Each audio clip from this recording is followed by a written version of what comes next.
next week 8, give you the exercise for week 8 for risk management, which is guaranteed, and the guest lecture, which will help you. Now, is everyone happy with that little breakup? Which means you get a head start on the assignment and you get the risk management. Then if you have any questions in week 8 about week 7, we're still fresh, we can cover it. All right?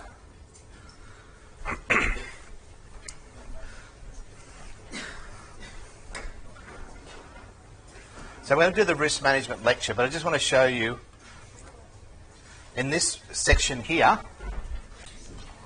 there'll be a little exercise, there'll be an Excel spreadsheet, and that's where the groups will be broken up. So I haven't started it off today. Okay, so let's do the lecture.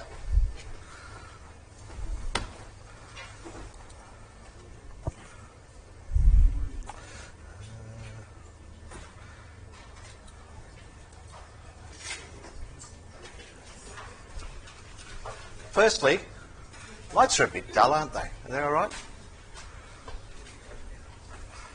Ooh.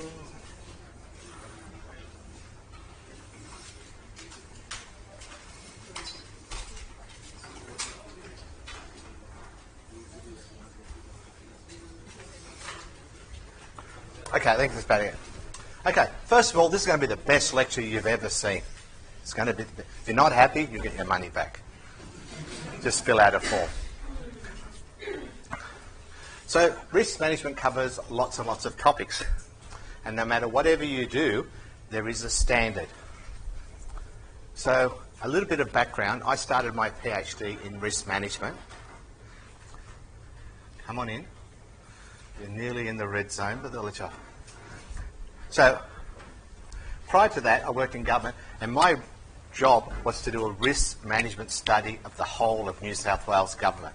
That was 250 agencies, and I did the risk management study for everything from water, community services, police department, legal aid, historic houses. Okay? Did the whole lot. So do you think I've got a bit of experience in the area? Yeah. So then we did my PhD on risk management. Okay? I developed commercial tools for consulting companies to do risk management. So am I qualified enough? Oh, I think so. So a bit of background. When I started out, it was Australian 7799 was the earliest standards, and I think 4360 were the ones. So 7799 was the security standard, which was risk management standard. Have a seat at the front row, mate. No one will bite you. That's even better. Have a seat. So 2004, and then it's been revised for an international standard. I didn't realise you were. So international standard became ISO, which is international, 2009.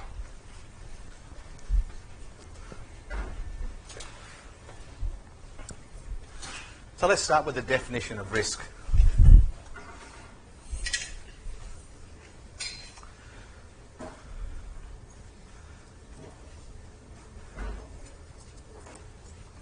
You've missed the best bit. But anyway, that's all right. Someone else will tell you what happened. Okay. So risk is the definition of something. Well, of something happening will have an impact on its objectives. Is it? Is it? Try it up a bit higher. La la la. No problem. Okay, the chance of something will happen that has an impact on its objectives.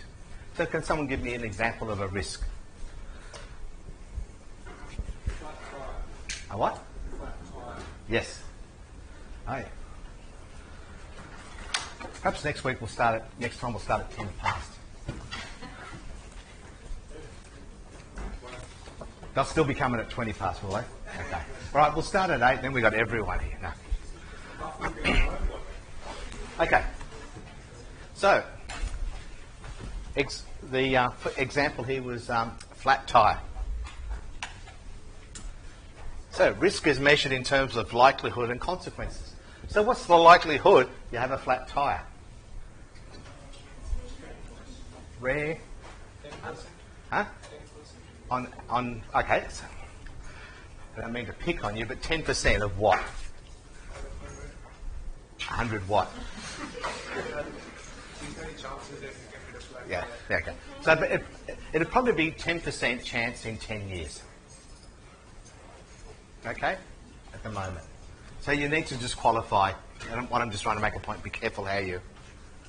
So the likelihood in risk management speak would be unlikely or rare. You don't see lots of people with flat tyres. But what are the consequences? So the consequences would be high. Like you can't continue journey.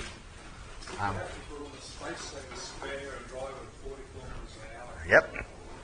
Okay, so you would have to change the tyre for a normal tyre, change the tyre for a run flat spare tyre, or my car is you can only drive 80 kilometres for 100 k's or something like that on the rim. We've got run flats. So do you see the sort of thing we're getting at?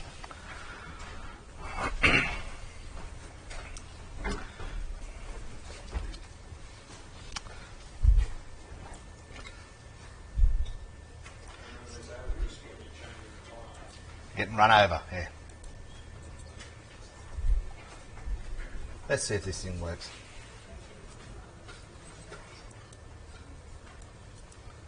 Is this thing going to work?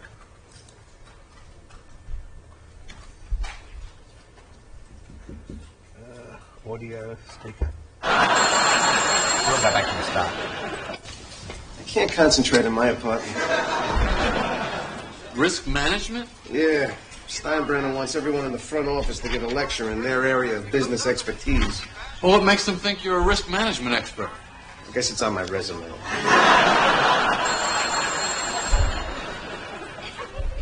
Hello? Please hold for Elaine Bennis. You know what? I can't do this. I can't read books anymore. Books on paper ruin me, Jerry. I need that nice voice. This book has my voice. I hate my voice. So get this book on tape. You can't. It's a textbook. Hey, excuse me. I'm sorry to bother you. I noticed that you have a textbook on tape. May I ask where you got that? Reading for the blind. They can get any book on tape. I tell you, I am hooked on these books on tape. Don't tell me about it. These things have ruined me for Braille. Reading for the blind? I take an eye test, I flunk it. The next thing you know, I am swinging to the sweet sounds of risk management. Chapter 1. In order to manage risk, we must first understand risk. How do you spot risk? How do you avoid risk? And what makes it so risky? This guy sounds To just like me. understand risk, we must first define risk. Risk is listed virtually. Stop it! We got a big problem here, Jerry. The tapes are worthless. Kind of in the middle of something here, George.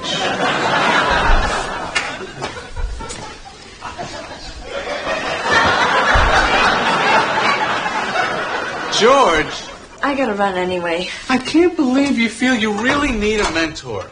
I just need someone who can give me some kind of direction. I'll see ya. Yes, yeah. So what's your problem? No problem. And you're sure with your busy schedule you'd have time to take on a protege? I'll make time. Because, Abby, I was once like you. Wide-eyed, naive. I didn't know the first thing about a subject as fundamental as risk management. I'm not familiar with that. You'll have to explain it to me. I'll tell you what. Why don't you read this book, and let's just see if you can explain it to me. Okay. George Costanza is your mentor? Yeah, he's great. I am learning so much. About what? How to calculate 5% of a restaurant check? You know what your problem is? You just have no respect for the protege-mentor relationship. As a matter of fact, I happen to have a protege of my own. Who? I'm Mr. Kenneth Banyan. Banyan? I'm going to mentor this kid to the top. Hey, Jerry! Banyan! I just stopped by to thank you. That risk management stuff you wrote for me is killing. Risk management? It's gold, Jerry, gold. I got all these corporate gigs, and even Cynthia took me back. Our next speaker is George Costanza on the subject of risk management.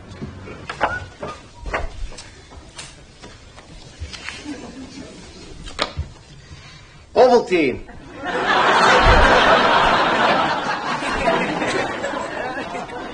They mixed them up. Which show is this? Huh? This is Seinfeld. There's a few other. I'll show you this one. This one is actually good too on risk management.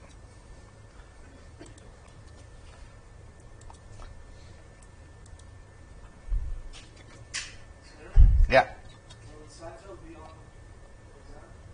Listen, I gotta get some reading done. You mind if I do this here? I can't concentrate in my apartment. I'll just go back. Didn't get that. This one.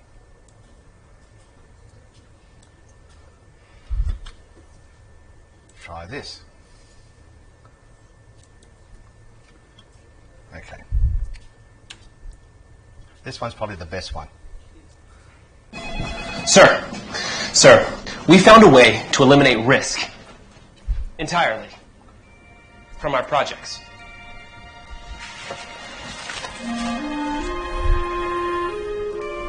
Lead crystal.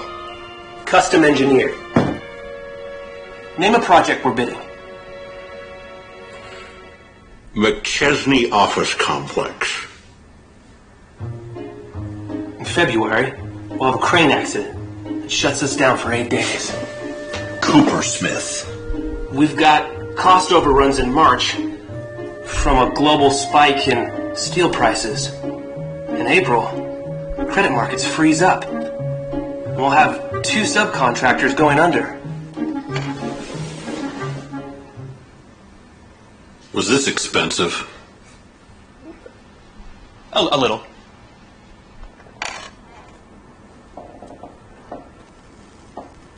We're gonna be rich.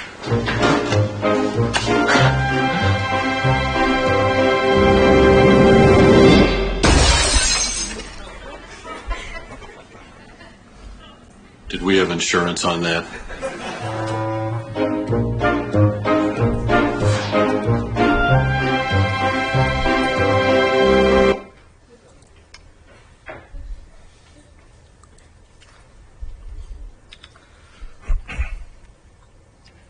Okay, so you get the idea. What's one thing that all those risks talking about? Let's do it to me. Bad things happening. But can risks be good things happening? No. Otherwise, it won't fall on this. Huh? You're a troublemaker. Yes. There can be situations where risks are good things. Okay. Anyone like to have a guess? Because I got called into the big boss's office. And he said to me, can risk is always negative, things going wrong. And you go, yeah. Can it be positive? And I'm sitting there, and there's bad words coming through my head, thinking, and then I came up with it. Bang. So, I'll ask you. If we find risk at earlier stages, it's less cost is involved in it. Yeah. But the outcome of a risk is positive. Can you give me an example of a risk that's positive? And I actually scored it. Rising the drought. Yes, I like that one. Yes. So what's the chance of, what is the risk of it raining in a drought? Unlikely, but the consequences are positive. Okay. Any others? Oh, the stock market. Stock market, yes? So when there's a crash, it's a good time to buy. Good time to buy, yes. Anyone else? You guys in the back row awake? Yes, yes, are you? Even if it's a stock market and when the prices are crashed, it's good time to buy. The prices can go lower and never come back up. Yeah, but we've been nice. We've been nice. Okay. So does anyone want to hear what I told the big boss? Me? What? The risk of winning the lottery is positive. Anyway, fine, get out. So let's have a look at a few other risky situations. Opposite of drought, floods. So starts to rain, waterways flood. People drive through waterways, don't they? Notoriously drive through waterways. The other thing too is my research is into disaster management. Apart from working at risk management, disaster management, so I worked in the area. My job was to manage radio communications and data transfer during disasters. So I had to sort of have a little bit of understanding, but this happened quite often.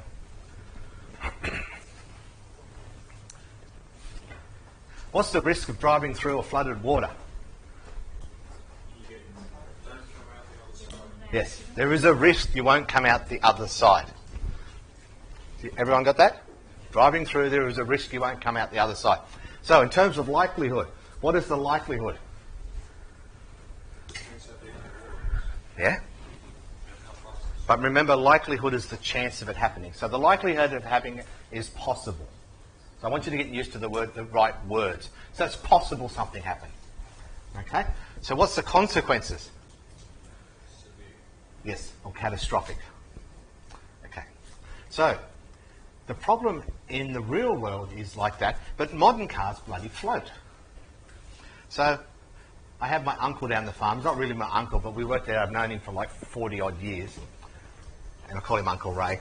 And he drives through rivers when it floods, and this old shitbox Jeep, and it bloody sinks. That's why it gets through, because it just goes through and fills up with water, still gets traction. And he was saying, and it actually was a true story, they actually had lost someone in that area because their vehicle floated enough that it floated into deeper water, and then two people were drowned. So modern cars aren't good because they're really good and they seal water, but eventually when they do leak. Okay, so there is one example. If you have to go into surgery, believe it or not, before the surgeon whips out his trusty scalpel and sends you a bill, they do a risk assessment. So things like the likely success of the operation, the chances of failure, the life expectancy, the quality of life. They do all these things. They actually do it. Okay? Yeah. That's right. Yes. All these sorts of things. You might have allergies or things like that. So we're going to talk about this one here. So we're going to introduce now a new term, control. And we're going to use 841. Who's doing 841? Anyone not asleep? Okay, there's one guy up there asleep. Okay. So, your exercise in after Easter is the likelihood of you getting through this unit and passing, and we actually show you why it's good to turn up to class. But anyway, we're going to look at the controls. So, what is the risk of you getting through 841? Based upon past experience, we have one of the lowest failure rates. Okay? Why do we have one of the lowest failure rates? Because I know how to get the best out of... Yes, it is. But if you don't, so risk can be... So it's likely that you'll get through. I think we only had like... one little note too.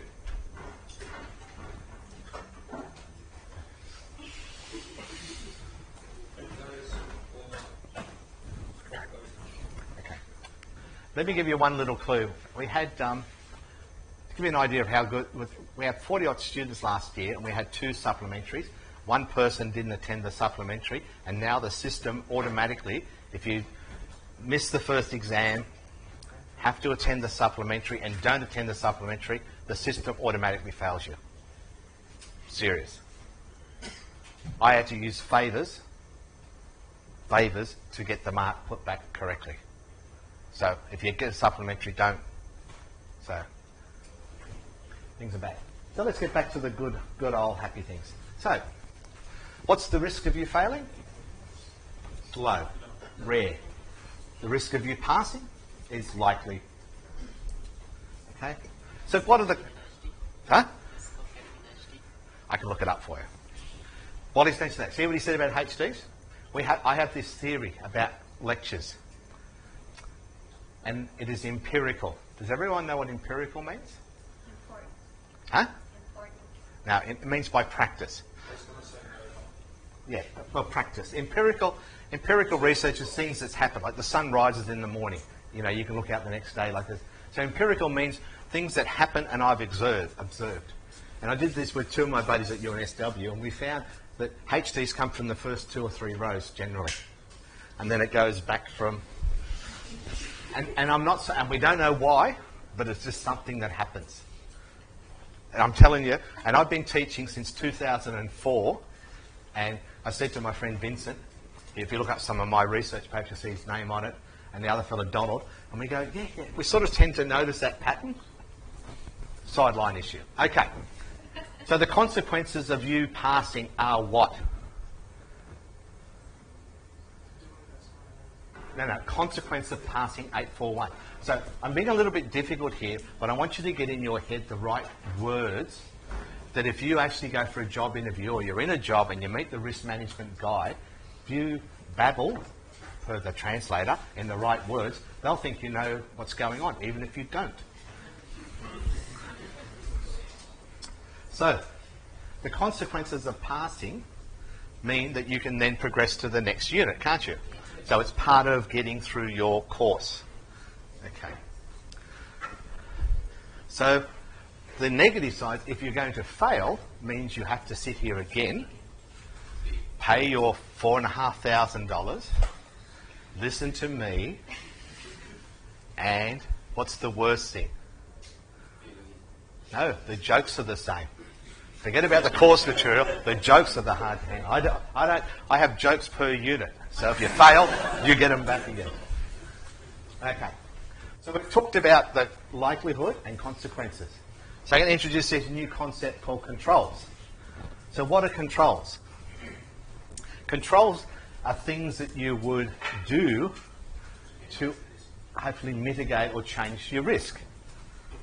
So what things are you going to do in this subject to improve your chances of passing, minimising your failure risk, maximise? So what sort of things are we going to do? No, you're not going to talk, and you're not going to talk, nor you're going to, someone up the back. Very good, and very honest thing to do. Because I firmly believe people who tend generally pass. I've experienced it. Next thing. Sorry? Yes, attempt the assignment honestly. Yes. What else? You've had one go. And I get one go. Yes. There's 4 other seats. Now, so that's empirical, and you could actually say that's for control. What else? No. In the green? You having one or stretching? Okay, away you go. Sit in the first bench and listen. Okay, and listen is a good thing. And go when you go to the dinner, look at the slides again. Yes, we did that. I'll talk about that in a second. Okay. Okay? Yes? Which you see, what do you see I'm actually doing that? So I'm actually helping you improve. Okay, what he mentioned too is I give in another class.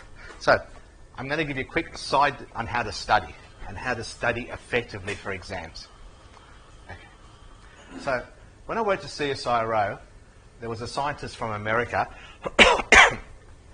and he was working with a space program. So imagine flying to the moon. They didn't have, iPads and all that. They're all basically switches and pretty antiquated computers. In fact, I think most of people who drive cars these days have more computing power in their car than what they did in the whole.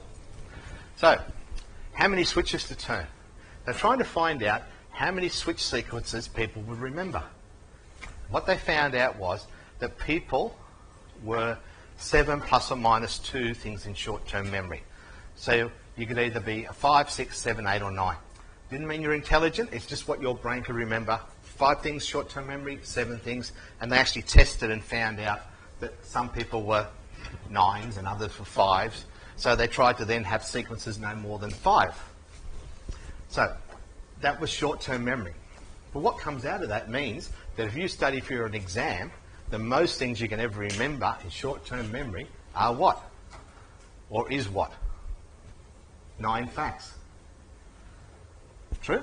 You can only remember 9 things at the most. You might be a 7, only 7. This is why people who cram exams tend to not do too well. So, what's the next question? So how do you improve your ability to perform in exams? Speak. Listen, sit in the first bench, listen to the lecture, and revise everything. So the second thing is you need to draw connections, which is what I'm doing in this class by providing you little video clips and little stories. I'm trying to draw in your brain connections that when you think of flood waters, you'll think of that incident and then this control. So one of the easiest things to do is to get connections from your lecture slides is while you're eating, read your lecture notes. So while you're eating one thing, it actually improves the ability to retain things quite successfully. And would you agree? It works. And most students that have done quite well have come and said to me, yes, we actually have dinner, thumb through our notes or scroll through our slides and links up with the brain. So that's another control. So don't cram the night before. Do a little bit of study every now and again. And if you're feeling really lazy, if you're watching Married at First Sight or My Kitchen Rules, thumb through your notes, you'll remember. Okay. So getting to your assignment. We're going to cover this again. So the controls are the things that you're going to do or you input to cover it. So software management project. We talked about in that little clip about the crystal ball. You know, so projects, what could go wrong. Okay, putting risk management on things. So with risk management, is if a risk there, does it always happen? Could it happen? Yeah, so it's a possibility it may happen. And this gets back to this first one. Why do people drive through when there's a likelihood and a consequence? Why do people drive through floodwaters? Right, he said the answer, but I'll give it to you in risk management talk. Yes, but I'll give it to you in risk management. So in risk management speak is that in this event, the people think the likelihood of failure is 0. Can likelihood be 0? No. So you always take a chance. You're learning so much, aren't you? You're so impressed. So here we are here. So likelihood of the chance of something happening, it can be good and bad. You see a pretty boy or girl, opposite sex, same sex, something at the object of your desire, there is a likelihood of either get lost or to go out for dinner with you. In risk management terminology, the word likelihood is used to refer to the chance of something happening, whether it's defined, measured, blah, blah, blah, blah. So remember the terms I'm using correctly. Likelihood.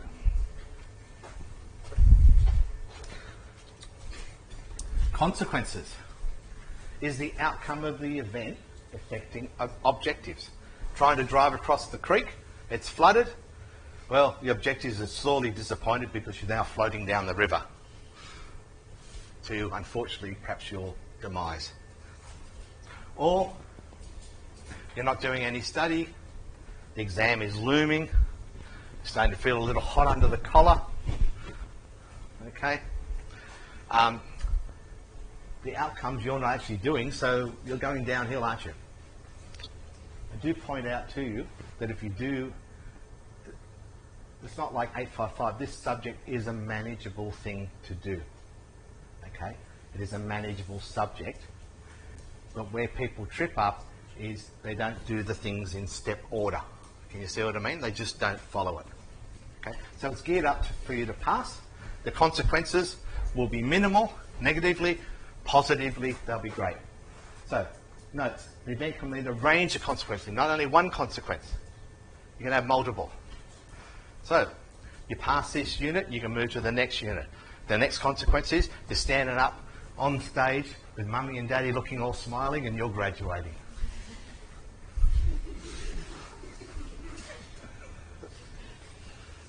Can be expressed qualitatively as graduation or quantitatively as money. So when things can go wrong, it can cost you money. Okay? Initial consequences can escalate through knock-on effects.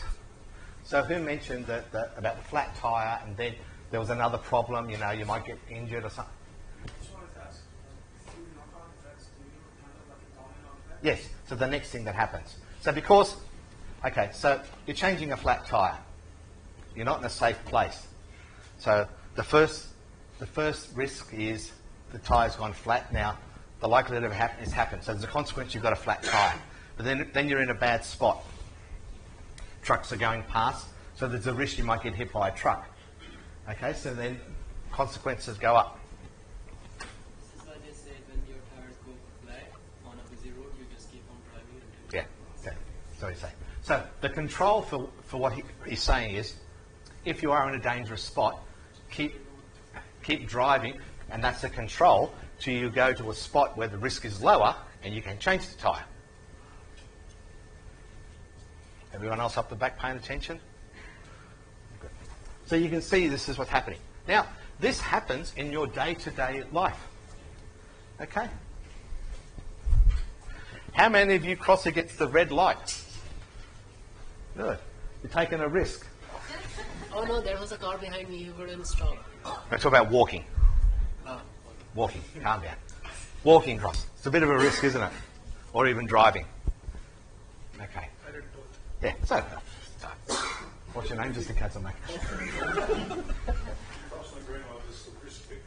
That's right. Look, and this is what they're saying. Risk is everywhere. So, there is a risk whether you're walking across, going to Macquarie shops, whether the light's red or green. Okay, the risk of getting hit with a green light is less, hopefully, than the chance of getting hit with a... Do you see what I mean? And that's what I'm saying. So you weigh it up. So you're standing there, and the object of your desire, girlfriend, boyfriend, same thing, LG. And you're thinking you want to get there quicker, but you look at the red light, you need to weigh up the risk, you know? Consequences, that sort of thing. So you do it all the time. And what we're doing in this subject is getting you to quantify it, that you actually make the correct decision. The correct decision might be, you know, that you look over there and next to your friend who you're waiting for, there is a lady holding a stroller and a baby, and the stroller starts to roll off down the road. Okay? Onto the traffic. Run against the red light, manage your risk, take control, trying to save it. So there's always these sorts of things that you need to manage. The same thing happens in software projects. Okay? The same thing happens. Unexpected things arise. You can only envisage them happening and plan them, but there are sometimes things that you can't plan for. You still have to try and cover it off. And that's what you'll be learning in this subject. Most software projects tend to run late and over budget. True. Everyone agree? Okay. Can anyone give me a philosophical answer why? Errors, bugs. No. A philosophical answer why projects run. Deadlines are underestimated. Philosophical. Sorry? Close. Close. Okay. Okay. Philosophical, a little bit different. Okay. So let me give you the direction of saying. The reason you're sitting in this unit doing this subject, you wouldn't need to do it if people could write a specification for a project and it would be delivered perfectly on time. Do you see that? Yeah. You wouldn't need to be here. If nothing went wrong, you wouldn't need to be here. You'd be sitting at home having dinner, shoveling dinner, doing whatever you want. So why are you here? Because we have to be to get good marks. No, philosophically. So that we can analyze risk factors. No. You're on the wrong. Just because you're on the wrong end of the stick. Yeah, no, need to go a little bit higher. Okay, let me ask you the question. When McDonald's makes hamburgers, and they have those guns where they squirt the sauce out, they know precisely how much sauce per hamburger. They know They even know how a store will fare economically in a certain demographic. They've got that much data. So they know if they open a store across the road here, how many hamburgers they sell, demographics, this, that, all the rest, the whole lot.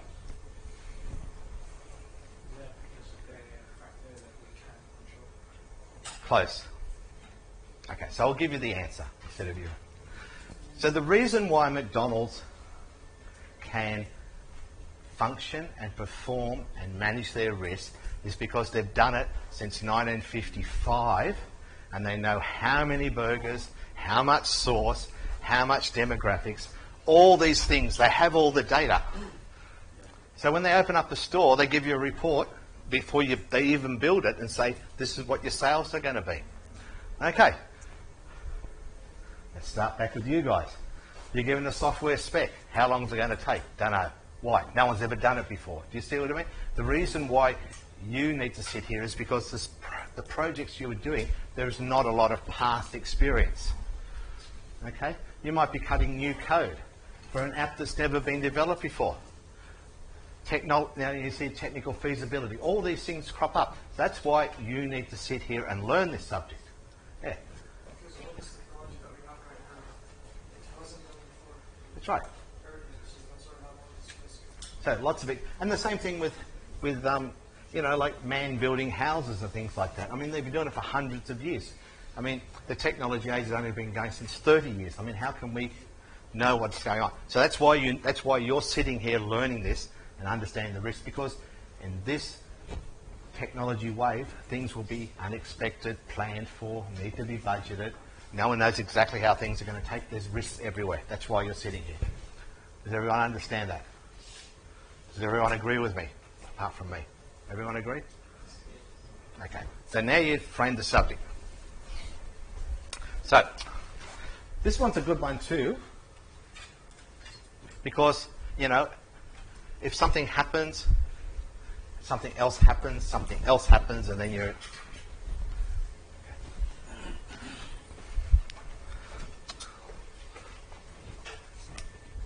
So you need to understand what the events are.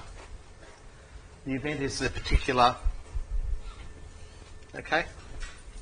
So looking at your degree, we could just say the event is your degree. What would you say to that? Very long event. Very long event. I like that, yeah.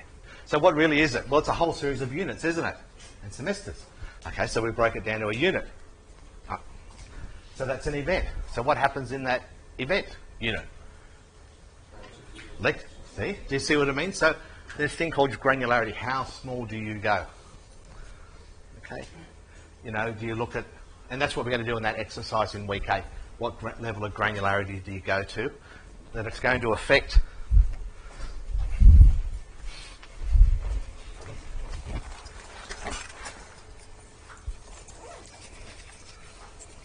A lot of these things that they affect is related to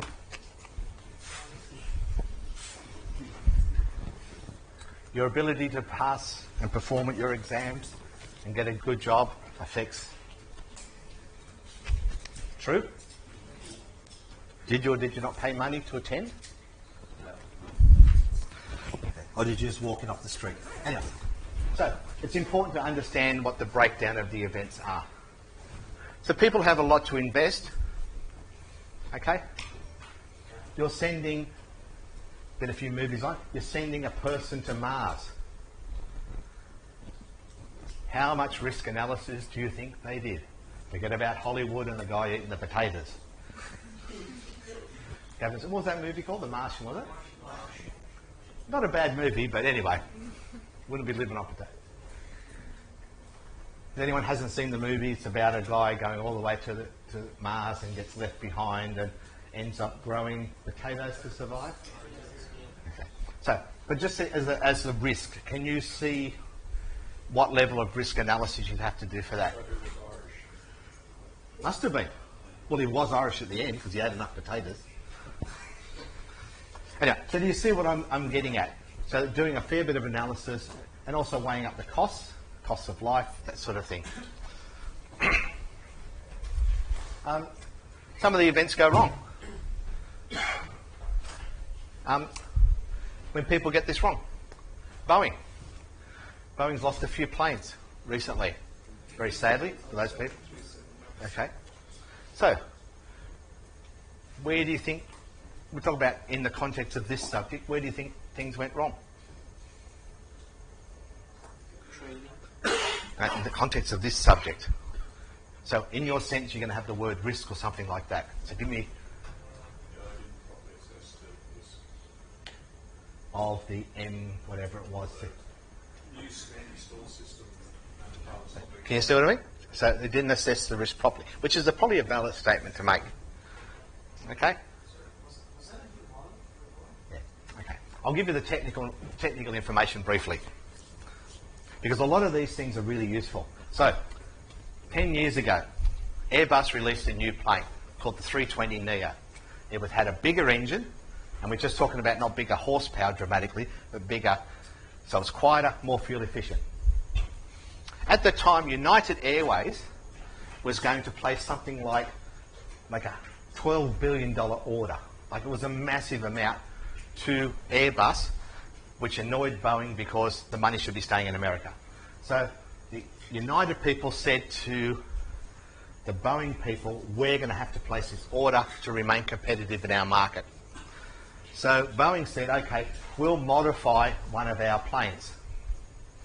Okay, the 737. So we'll get it done. So there was a push, and so risk management was going out the door, and they're trying to fit. So the technical problem was, I don't have a whiteboard. But anyway, let's say. I don't have a. Anyone got a marker? Get a HD? Don't worry. So, the problem was that the engines fitting underneath, to meet the same specifications, had to be bigger diameter, so they had to be more forward on the plane and sit up higher. Okay? Chuck it. Chuck it high. Perfect.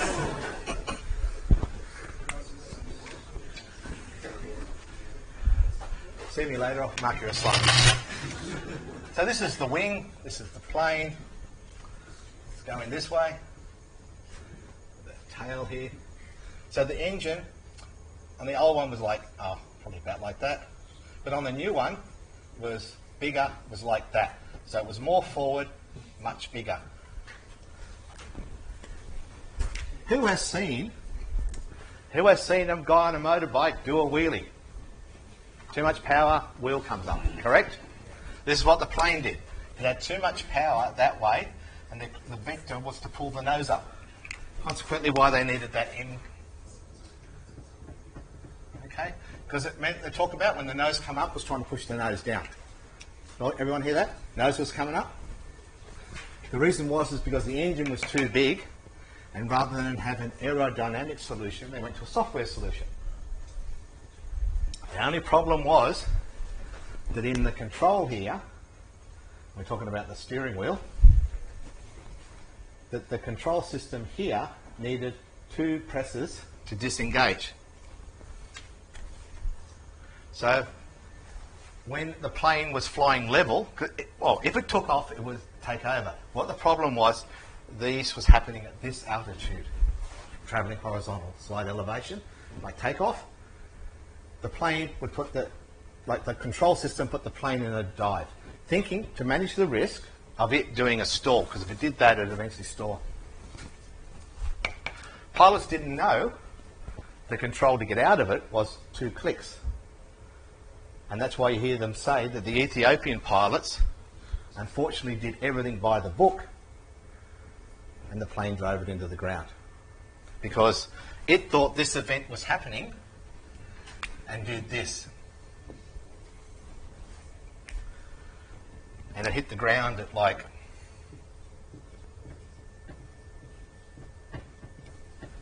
not a good thing. So Boeing would have known about this. What was their control? Yep. Till it was too late. I won't throw it back up there. I'll use a control. See my control? Risk. If I hike it up there and miss, I'll stab someone with it. So my control will be...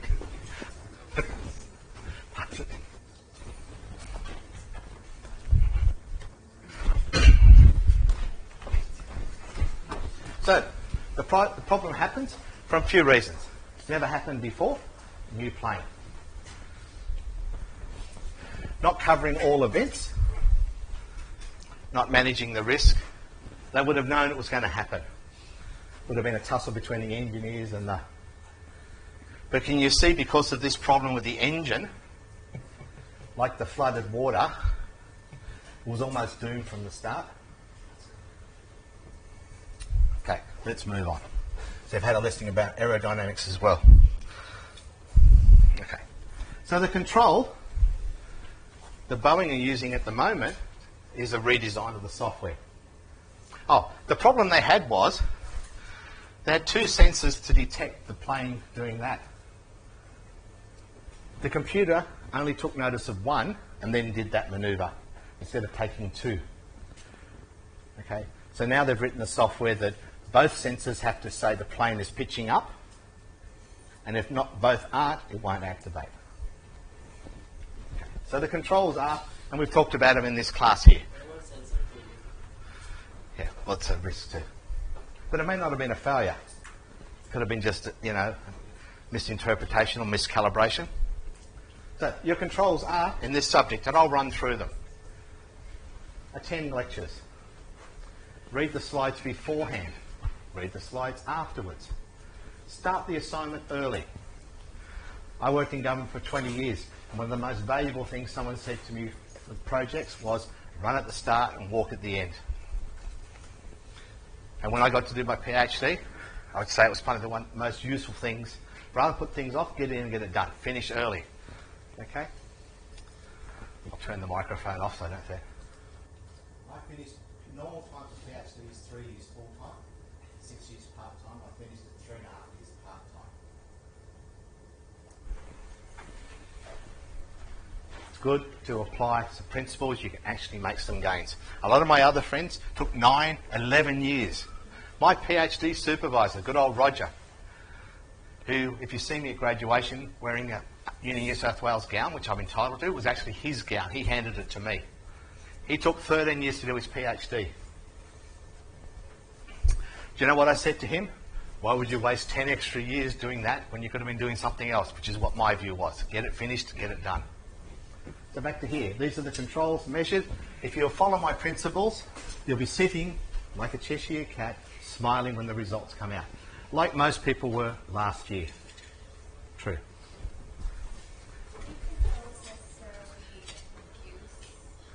Yeah, can. Modify risk. So, you're going to cross the road. You're going to cross the road. The light turns, not like him, the light turns red. You assess the risk, and your control is not to go. So you've actually modified the risk. Can you see what I mean? Yes. Because then all of a sudden you look down the road and he's coming through the red light. On the footpath. So you have to employ another control. Because if you'd have kept on walking, he would have missed you. Which sadly actually happened today. Someone actually got cleaned up on a footpath. Very sad. So it's a dangerous thing. You need to assess. So you need to assess it. Not only in your day-to-day life, but with your projects and that sort of thing. And the better you can do it, the more money you'll make. Seriously. Because you'll be able to, like that fellow with the crystal ball, be able to sort of, think of better cases and handle it. So, we mentioned it before.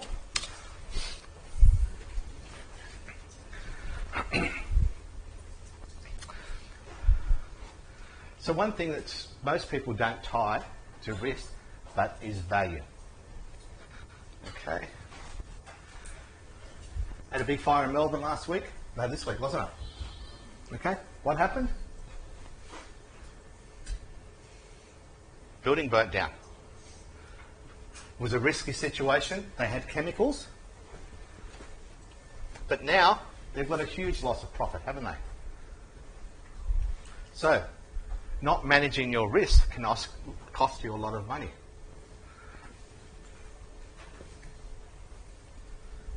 So, how do you make money out of risk? Right. So anyway, so installing sprinklers or fire extinguishers or better practices, which cost far less than the loss of the building and loss of business.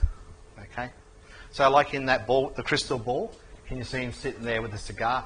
You know, when this happened, he had a plan already. Huh? Yeah, insurance is a good thing. Yeah. So all these sorts of things. And you can see there's just a wide myriad of these.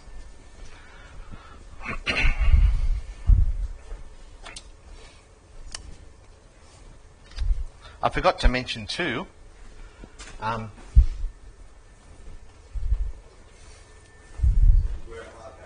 wear a hard hat. This one?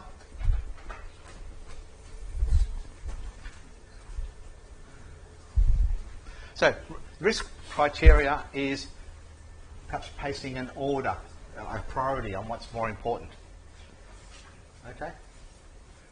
So what risks do you want to manage when you cross the road? Not get bowled over. Make it to the other side. In this subject here, your risk criteria, what do you think would be the most valuable risk criteria you should consider for this unit?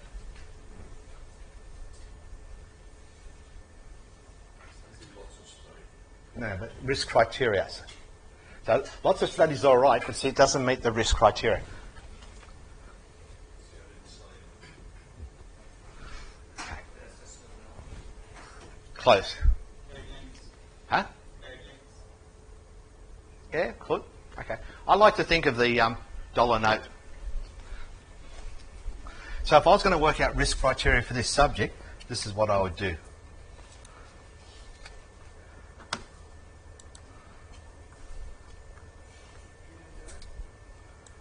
I look up the unit guide.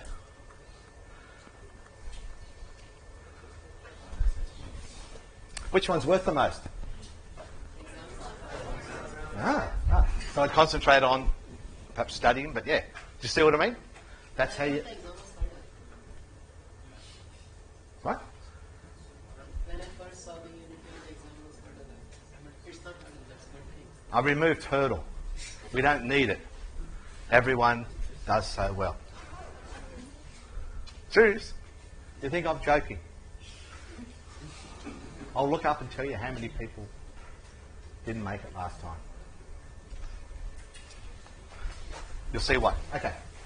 So, risk criteria. First thing you concentrate, you'd actually concentrate the most on the exam, wouldn't you?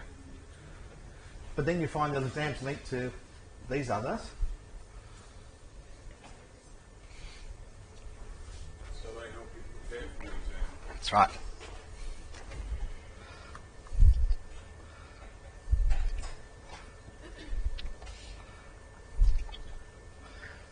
So I think we're going to have a diversion there.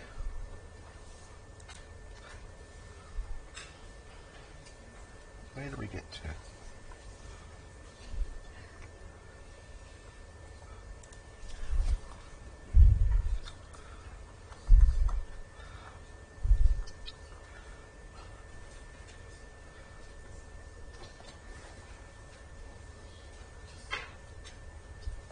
I'm just trying to find that last slide I had up.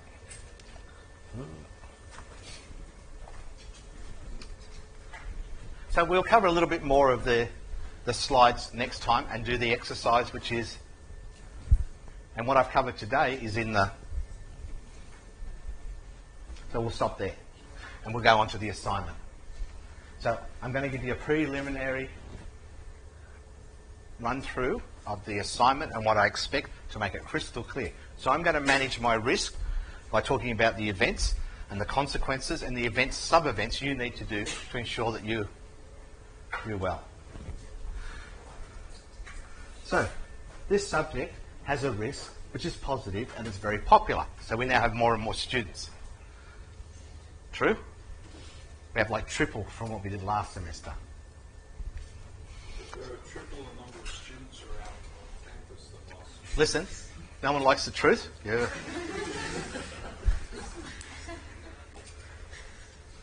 What'd you say? Nothing. So, the assignment 2B schedules, and you need to think about whether you can come Saturday morning. So they'll be here and T3. So your presentation, or on the evening. Okay. I think Ian mentioned this to you.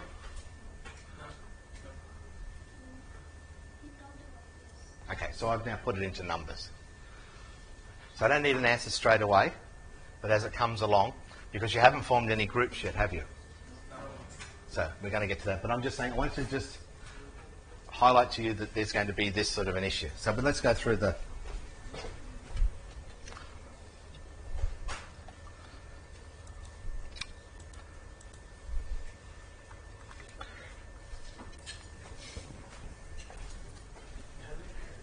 Any questions? This is where you need to manage your risk, because you make a stuff up here, it's going to cost you marks.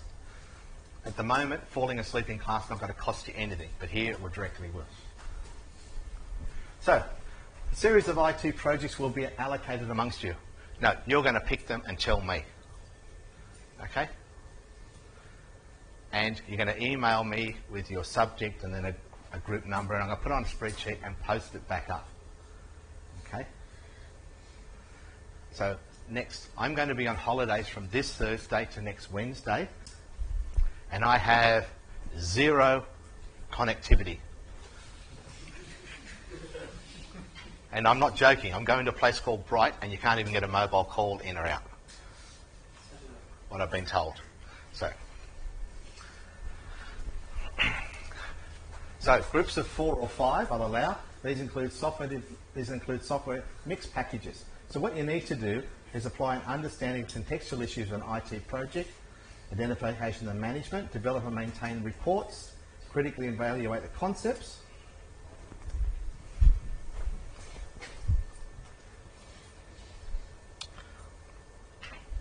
and you get. I think we need to allow 20 minutes for a presentation. Okay, so every person has to speak. Okay, and we, as the moderators, need to see that you have an understanding of your project, because one thing that's very risky for you, that if I think you didn't do all your work, your risk will be catastrophic. Okay, and I can quickly put a control on it. So if I don't think you have done all your work, what would my control be? Contact the discipline. Score 0. Nearly. Thank you. I'm going to ask you a question that I know about the project, and if you can't answer it, it means that you don't understand your project. Then you get the 0. So do you see what I mean? So where I came from in government, everyone did their share. They went on projects. I know that pressures and things like that, you think you can manage the risk. It will be a risk that the likelihood you might get away with, but if you get caught, the consequences are quite severe. So, and it will be reflected in the exam. So there's another thing too that Ian and I do. If you do really well in the assignment and do really lousy in the exam, sort of highlights a bit of a problem. Not always, but it sort of alerts us a bit. Then we might go back through and have a look. And believe it or not, we do actually have a look. Because I think if you've been honest, you should get the marks. If you've been dishonest, you don't deserve them. Okay? So let's go to the exam, not the exam, the assignment guideline. Is everyone happy to continue with this? Everyone happy to continue with this? We'll go through again next week. So after the break, I will do this again. Yeah, I mean next lecture, which is what date is it? Monday's a good start. It's a good event. What's about the 29? 29.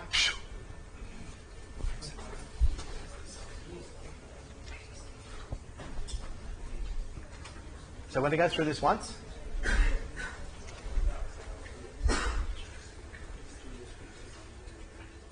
All right, you folks, just let me get it finished. Because the other thing too is once I've been through this, we are going to... Now, lectures finish at 9, don't they? And if anyone asks you, they finish at 9.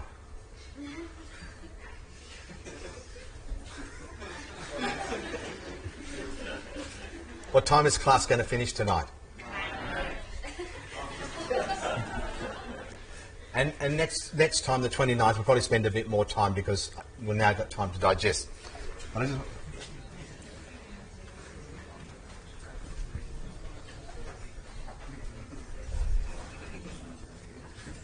So this is what... All right, folks. The longer you chatty, me no talky, you stay here longer. So these are the sorts of things you've done. Who has a full-time job or worked or something like that? These will be fairly familiar. Yes? Reports? Yes? Yep.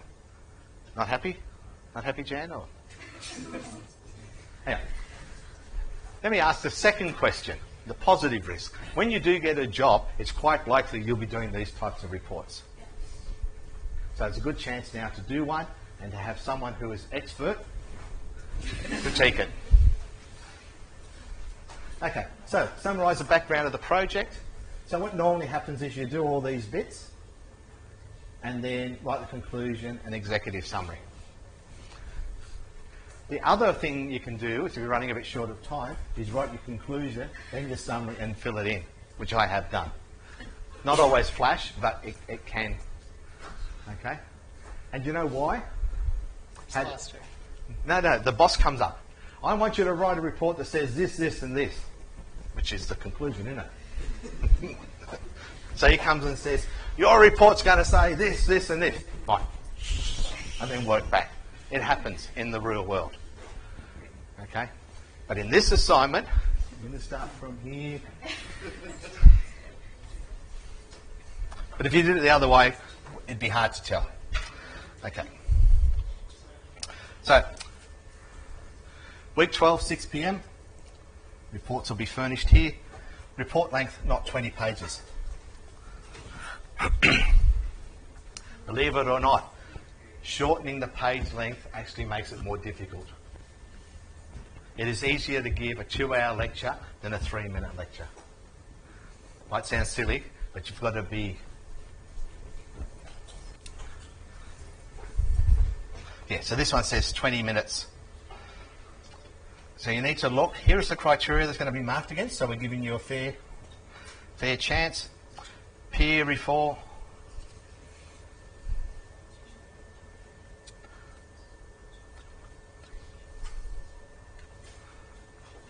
What's this one about?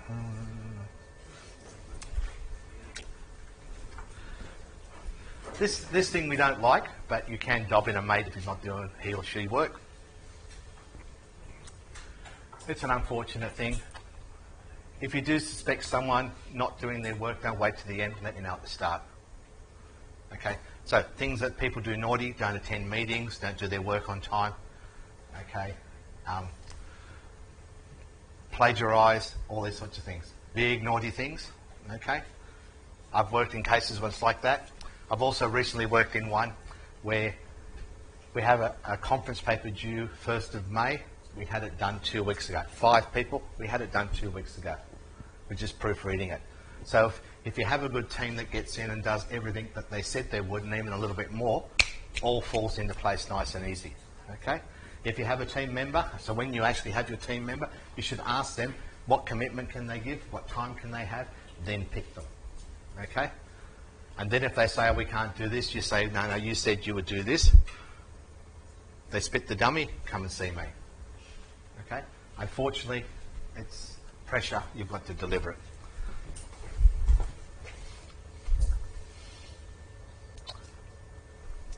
Please remember, student numbers are a good thing. I've seen exam papers with no student number and no name. which was a challenge. But fortunately, everyone else in the group had done that, so it was the one that was missing was the one that was the paper. But don't laugh, it happens. I did also have an exam paper where the person couldn't answer the question and did a picture of me in front of the board. Little Steve over the top in an exam did a picture of me, hand drawing. I was very, very touched. Okay, so now this is where you've read through and I've told you, this is where you guys have to do something. Shock, horror. Sort out a group and have it ready, say next Thursday when I'm back, I'll throw open the spreadsheet, send you a message, say we start to do it. So, form a group. Out of these 1 to 9, pick a project. Not everyone will be allowed to do their project. You send me an email. Yo, Steve, this is our group. We'd like to do this project. When I post it back on the Excel spreadsheet and you see your group, you start. Okay? Then you're ready to go. First in, best dressed. Okay? Simple. So, Web Content Manager for Macquarie, these are the systems, what you have to go through. I'm not going to go through them all. You can do a novel project. You might want to pick Boeing's MCAS system, which at the moment is probably not a bad thing because there's lots of information around, lots of risk management data. But I'm just saying you can pick, you might speak to your boss and say we're doing this project, and he might say, well, can you do it on one at work? Okay. It's not out of the question. So you can nominate a project of your own choice. I do have to approve it. I'm pretty easy, $50, so I'll approve anything.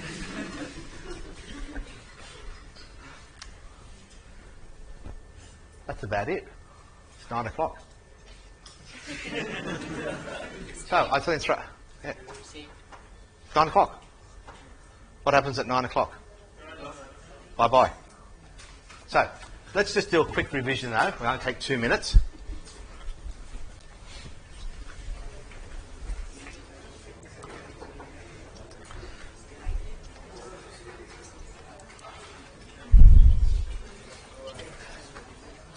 Okay, you're going to talk before you pack up. It's going to take 3 minutes and you're out of here. The more you talk, you'll be here for 5. Risk, the chance of something happening. It can be positive or negative, we agree. Yeah, you asking a question or waiting? Risk is measured in the terms of likelihood and consequence. We've talked about that. Now, you might think this lecture is probably a little bit short, but these concepts are really important to understand. Okay?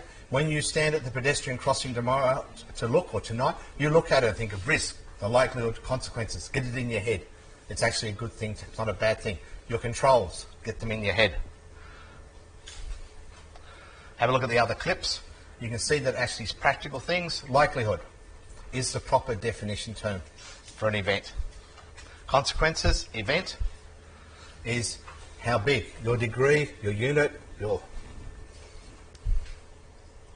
controls, what you're going to do to mitigate it. And like our friend here, when the light's red, you may not go.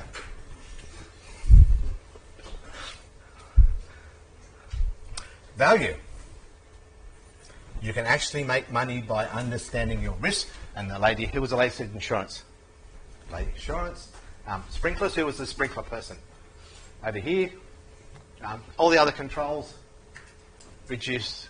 So you have to spend some money, but you don't have your business going. Increasing profitability increases your value. Okay? Risk criteria. So, the biggest event crossing the road might be not getting bowled over. Biggest event in this thing is not failing, and that one's quite clear. You can actually see on that, where was that, Alt?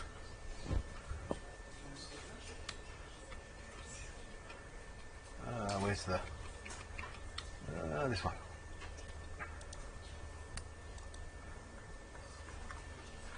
See, on this one you can see here where your risk criteria should lie.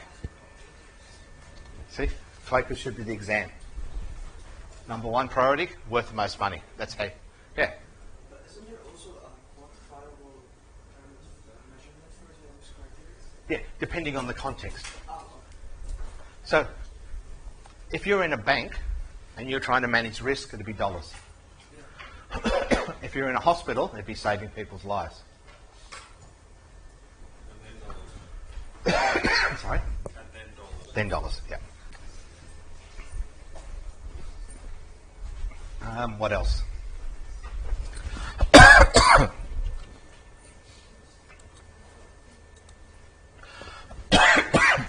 think that's about it. Let's just grab a drink.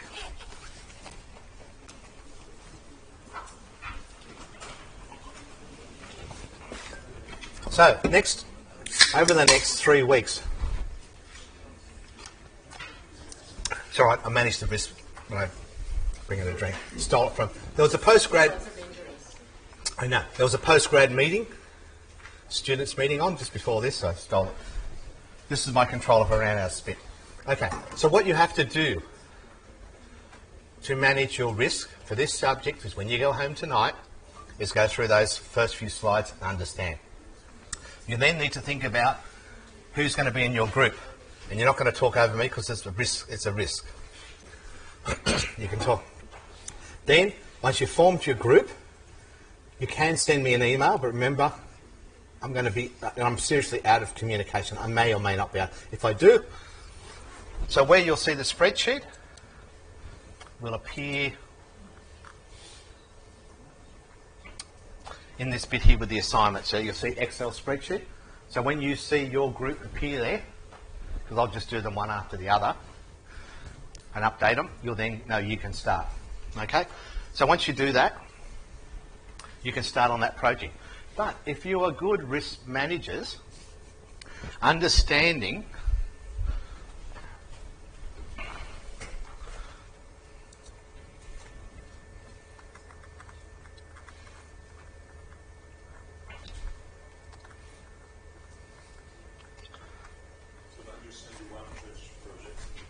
you could pick a project and actually start working on it and get ahead.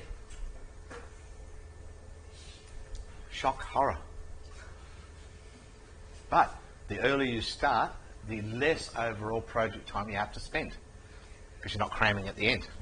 Then you have time to do a bit more study, get better marks. So look at it this way. What do you think my job is? Give out marks? Control the class, yes, control the class. But when it comes to the exam time and grading, what do you think my job is? Give out the marks? No. Do you know what I do? What?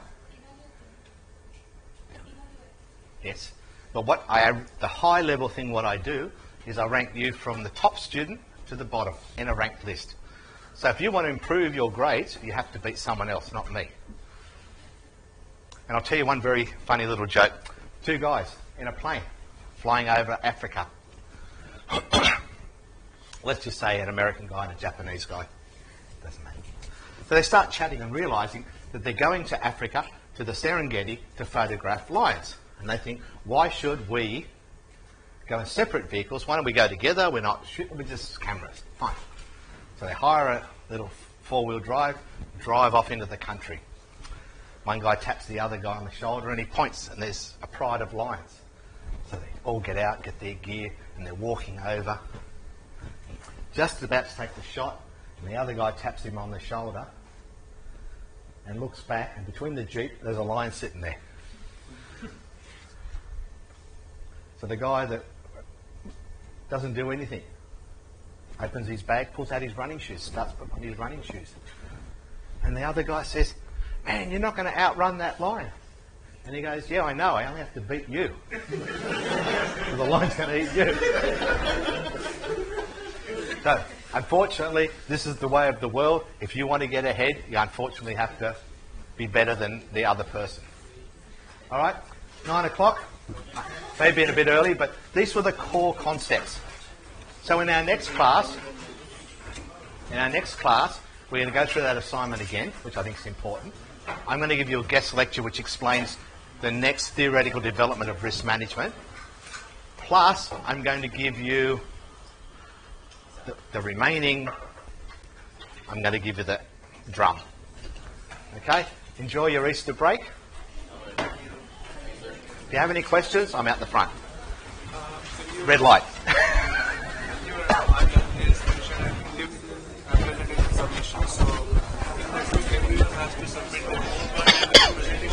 I'll have to think about it. I'll have to think about it. I don't know. What? Too hard to manage. Emergency management. So all the fires are on. All right. Good, good.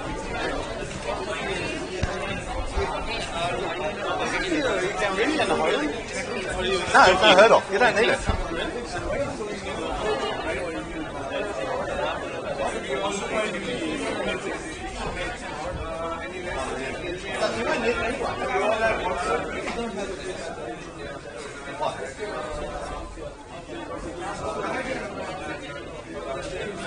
Start again. No, I'll find it. You need three or four people. You can have five.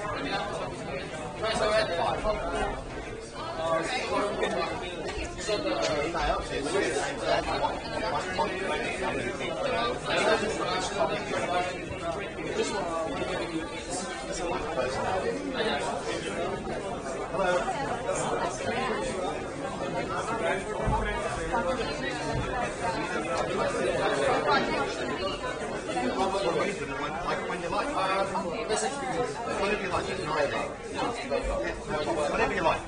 Don't pick one you don't like. Don't trip over anything.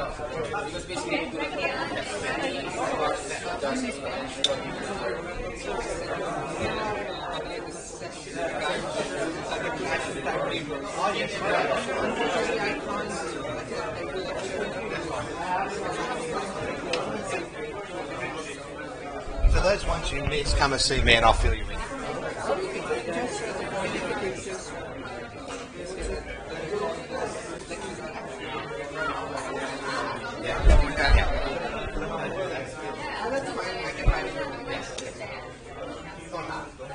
But it's complex, but it's not hard.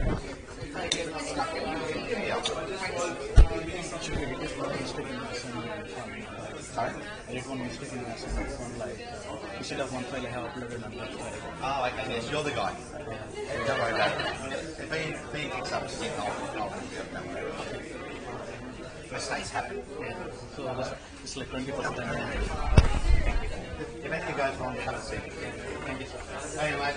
Sorry, I didn't see you song there at the start.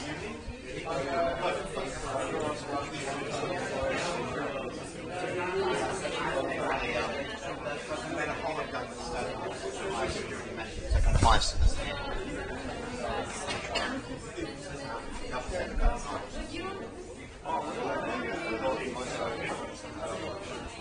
It was coming out near the end. Remember, I finished in 2005.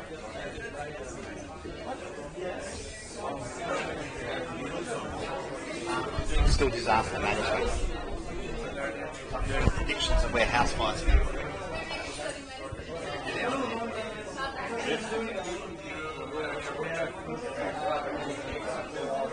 I have a top publication top publication in the world is I actually have it in IS. Well, so if you look up MISQ Smith and Winchester, there's two others.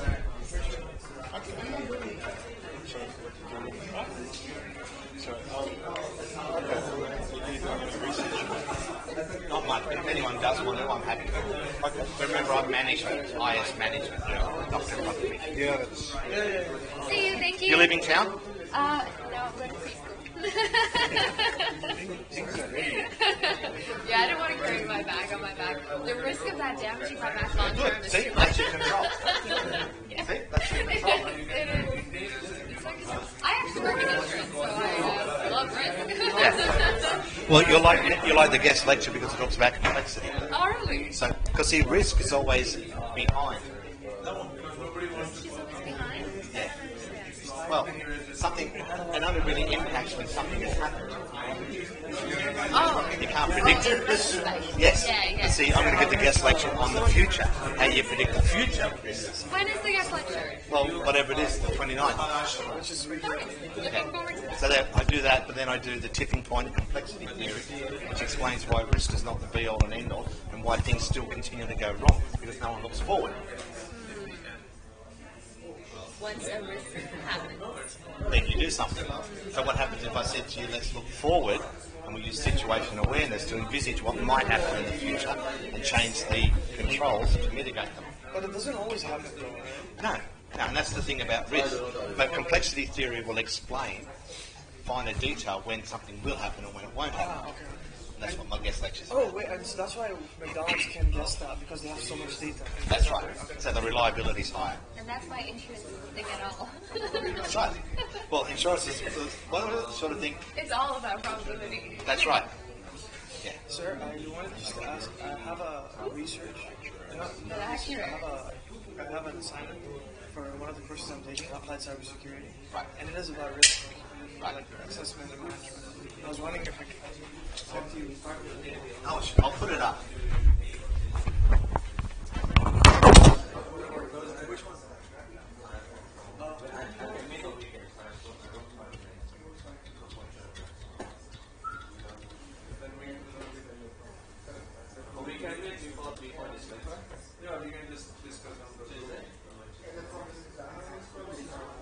This one? I might take them on this one.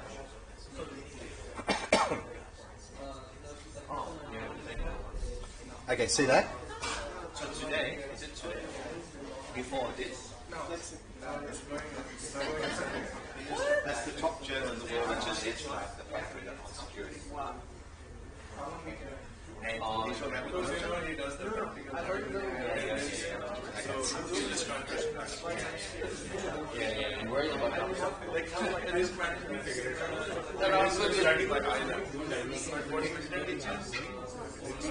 There's a system. Suppose you were going to form that. Every week, we use certain projects. So all you do is just go, MISQ.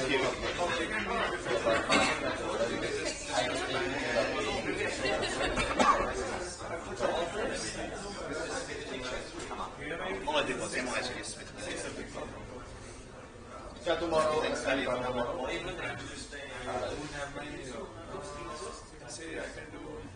What is not considering me?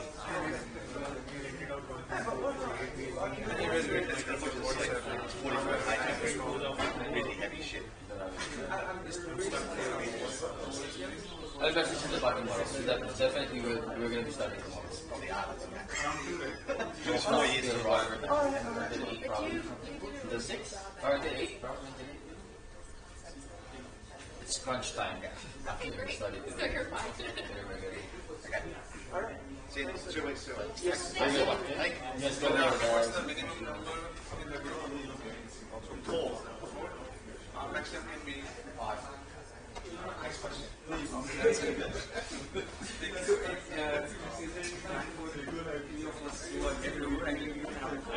Well, then with the leftovers for me, but just remember you to work right. We can find out. That's why we talk about it next time. After the break.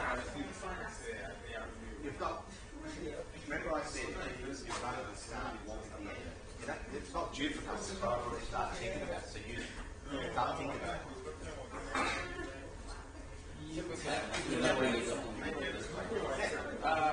Also, I'm doing something for that from an agile perspective. It's on the project. We do it in pace. Basically, I just wanted to ask if you have like templates that I can follow. Have you got time? Yeah, I have got. When? The 29th, we actually put up the template. 29 for the agile. Anything.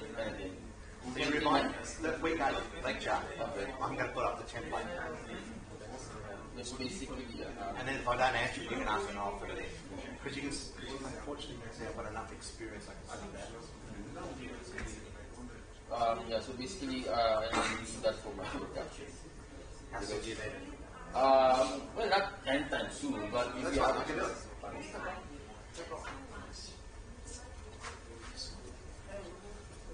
said, you can see that the atomic area I can sort of... So, will I email you, sir? So, Sorry? will I email you? Or that can I go? Come to the class. I'll come to the class. I'll put it up. Okay. At the end of the class, I'll change it to whatever you want. Right. It'll work the same. That's going to be on the after the meeting. 29. Okay, sir. The next class. Remember I said, I'll split it. So I could have given you that and then the template tonight, but I thought it'd be better if we did that and then the assignment, and then I'll give you the guest lecture. Do you see what I mean? So I mixed it up a little. Okay, sir. I didn't think we'd finish that earlier. But thank you so much, sir. Do you understand what the class was about? Yes, sir. Yes, sir. It's very simple. The approach is very simple. So then you should be able to start to think the agile thing in your head about what the risks are. You should actually start to, have a risk. So the simple answer is, you have a risk, business function, and then the likelihood and consequence. So if the likelihood and consequence are high, the risk is high. Can you see? Oh, yeah.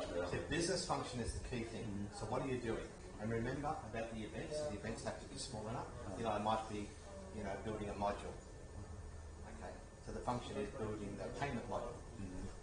So the risk of it not working is perhaps low, but if it does fail, it's catastrophic. So then the risk would be high. So then you look at that risk and say, we need to manage that, so we need to put resources to make sure that... Do you see it? And that's the way it works. It is a very simple concept, but people sort of don't... But I got the job because I understood it at the start. Not everybody does, but I think the thing is that I'm good enough that now I can get those people who don't understand it to understand. Function, risk, likelihood. So just effectively from those slides. Risk is likelihood times consequences. The only thing you've got to add is what the event is, which is the business function. And then the control is you might put extra. Do you see how it starts to all build up? For that, you have to finish.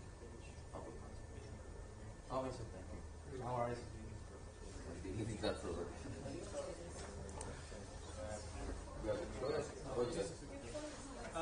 Can we maybe discuss a group on the general discussions on either? Maybe I'm the one who's left out, so I can maybe. Oh yeah. That should be fine. Yeah. No problem. Bye guys. Nice to meet you. Nice to meet you, mate. Which class did I have you from? 654. 654. Right now I remember. I remember your face. Okay. Because I'm coming back in a few weeks. I got week 10 and 11 in 654. Oh, nice. So I'll see you again.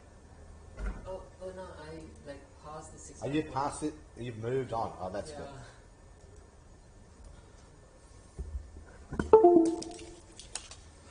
I do remember you. Yeah. So was that last year? It was last year. My goodness. How has been? How has Good. the year's been? It's good. I didn't think it was last year, my goodness. No, it was last year. It was my first semester. How'd you go? What'd you get? HD. Thought so. How did you know that I would get HD? I remember what I said, front row? Yeah. It works. Remember I mentioned in that class too? Yeah. But the thing is, it works. The thing was different. I got 50% in my first assignment, and that's really made me a really aggressive mode, and then I just got good marks everywhere. But that's what sort of motivates. Yeah. I'm glad you're doing well. Thank you. See you, mate. See you.